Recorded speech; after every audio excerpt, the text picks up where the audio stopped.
Assalamu alaikum wa rahmatullahi wa barakatuh. Good evening. Welcome back to Hilaal Live. I'd like to thank you, the viewer, for staying with us. And of course, my colleague, Luqman Shadrack, for taking you through that first 1 hour of the show. Statistics South Africa announced that the economy grew by 0.6% in the second quarter of this year, extending its gains for a second consecutive time. Manufacturing and finance were among the 6 industries that showed substantial growth between April and June. Joining us now from Stats SA is the organization's Chief Director for National Accounts, Bokang Vumbukani Lepolesa. Bokang, good evening. Thank you so much for joining us here on Hilaal Live. Bokang, can you hear me? Good evening. I can hear you. Thank you very much. No, good evening, and thank you so much for having me. No, it's an absolute pleasure. Bokang, let's talk about some of these contributing factors, because we had the Reserve Bank saying, of course, look, it was going to grow by maybe even 0.3, 0.4%, but 0.6%, I know we can look at it from a half glass full scenario, but that's something to work on, isn't it? Indeed, it is something to work on. I mean, the expectations were that it would have been far much lesser than what we saw. And the fact that it has actually been more than what people had anticipated is a positive. So what mostly contributed, as you have rightly said, are manufacturing and finance sectors. So manufacturing specifically grew by about 3.2%, which was outlined as indicated, and it contributed about 0.3% to the overall growth. Similarly, as you know, the finance sector, or let me say the structure of the economy of South Africa is such that it's dominated primarily by the finance sector. So any positive growth in the finance sector is bound to perhaps add on to the growth of the entire economy.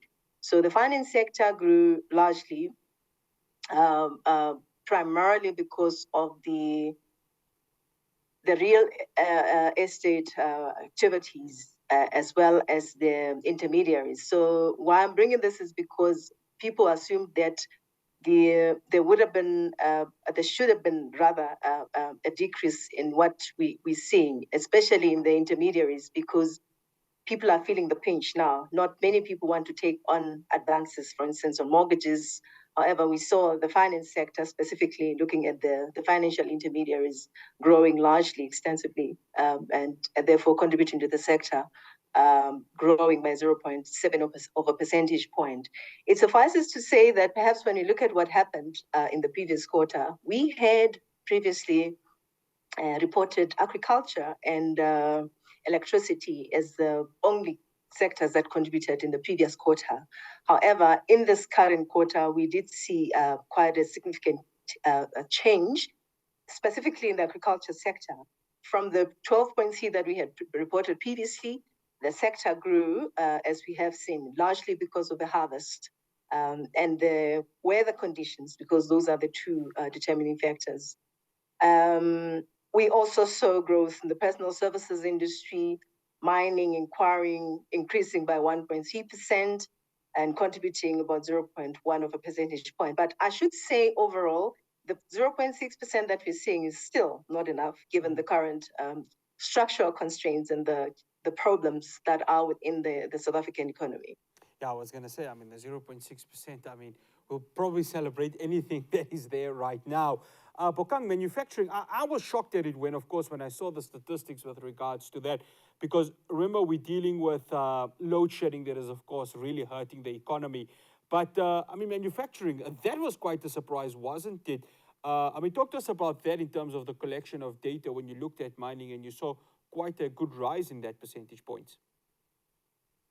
Okay, so maybe let me just clarify that the way things happen is we don't, for GDP specifically, we don't go out on a quarterly basis to collect data. So we've got sources, the monthly or what we call short-term indicators that Statistics South Africa acquires data on a monthly basis and a quarterly basis. So those are main sources of information, specifically looking at the manufacturing industry. We might have noticed that each month there's information that, or a report that StatsSA releases specifically on the manufacturing sector. So what we normally do is to just look at that and then use the inputs from that survey, the manufacturing survey, monthly survey, as part of our inputs into the GDP compilation process. So in terms of data collection, that's basically how we get the data into the quarterly, the monthly data, specifically on the manufacturing, into the quarterly compilation of data. But like you said, it came in as a surprise, but not so much of it because remember, previously it grew by about 1.5%. It is an improvement from what we previously reported, which is a good thing because it has the potential to absorb the masses of unemployed in the country. And therefore, when it grows, it is definitely a positive for us. It also structurally contributes a lot because we are looking at a contribution from that same sector of about 14% to the entire economy. So it is indeed something to celebrate. I should mention that, as you might have seen, the growth that we saw in the manufacturing sector was primarily because of the increase in the activity, specifically the activities, specifically of those of the petroleum chemical products as well as rubber products. So so it is indeed something to celebrate. I thought I should perhaps just put that up. And the metal products also contributed somewhat to performance of the manufacturing industry. Bokang, agriculture got quite a nice increase, 4.2%. Earlier this week, Agri-SA, they lauded the agriculture departments and, of course, the Land Bank for allowing there to be funding and, of course, loans to be given to farmers. So when you look at the agricultural industry and you tie it up to that decision that was made last week, I mean, this bodes quite well, doesn't it? That this is a sector, especially when we're dealing with food security in South Africa. It's also another part of the industry to quite celebrate. Yes, indeed. But I should perhaps just to explain further what's happening specifically the agriculture sector. You'll notice over the years that it has been impacted by either seasonal factors, the weather also playing part. It grew relatively faster than the rest of the industries because we are reporting growth of about 4.2% just in the second quarter of this year.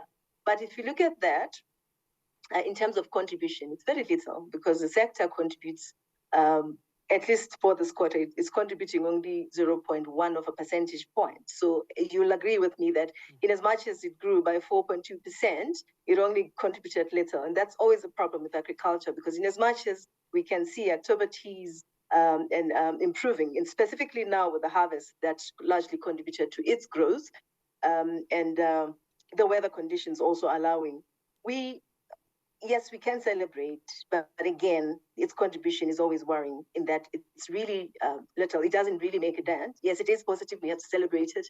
However, in terms of it turning the tide, it's very unlikely that will happen.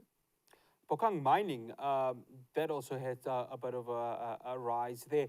I mean, if we look back pre-COVID levels, I mean, is mining getting to where it was before that? Or are we still a very long way away from that actually happening? Okay, so pre-COVID, if you look at the performance, say from 2016 thereabout, and specifically looking at the second quarter, from 2016 to 2019, we haven't really had a consistent growth in the mining sector. We only saw, I think, in the second quarter of 2016, we had growth of about 5.6, and that was remarkable. In 2017, growth was only reported in the quarters, in the first quarter and the third quarter. In the first quarter, we had about 3.6%, and in the third quarter, we had about 4.3%.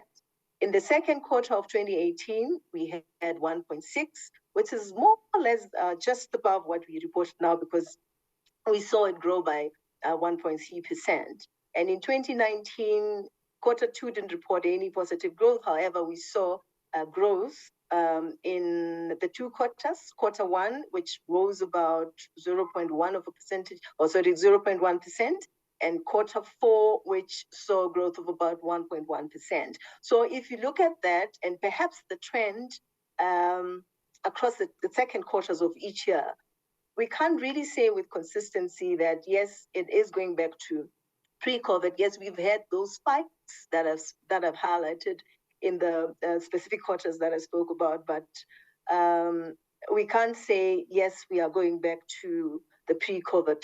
It is a positive growth, but relative to what we saw in the second quarters of the previous years, we are still low. Then there's still a long way to go. Like I said, for 2016, which was the largest relative to what we're seeing now, we had about just under 6%. So that was about 5.6 thereabout. Bokang, one final question to wrap up this conversation. Okay, we are currently in stage 6 load shedding. I don't want to ask you for the crystal ball, and I know Stats A doesn't do predictions with regards to things. Stage 6 load shedding, currently on the go. I know we got 3 months until obviously the third quarter results are released.